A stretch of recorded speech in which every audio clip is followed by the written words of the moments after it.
ઊંચા ખંભે માથા પર અદબ. કેમ છે બધા બાળકો? મજામાં? આજે આપણે પૃથ્વી અને સૃષ્ટિ વિશે વાત કરવાની છે. એના વિશે અને સૃષ્ટિ. આ પૃથ્વી છે, આ શું છે? બોલ. બોલ કેવો છે? ગોળ. તો પૃથ્વી છે ને એનો આકાર કેવો છે? ગોળ. અને આ પૃથ્વી ઉપર કોણ કોણ રહે? માણસ રહે ને, આપણે બધા રહીએ છીએ.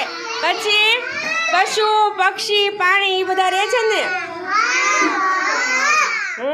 તો પૃથ્વી આપણી ગોળ છે અને એની ઉપર કોણ રહેશે? તો માણસો પશુ પક્ષી એ બધા પૃથ્વીમાં રહે છે. બરોબર? પૃથ્વી ઉપર બીજું શું શું થાય છે? ફળ ફૂલ અનાજ શાકભાજી બધું ઉગે છે ને, એ બધું આપણે ખાઈએ છીએ. તો સમજાણો, પૃથ્વી કેવી હોય? ગોળ. અને પૃથ્વી પર કોણ કોણ રહે છે? હા, તો સરસ સમજાઈ ગયું ને? તાળી પાડજો બધા બાળકો.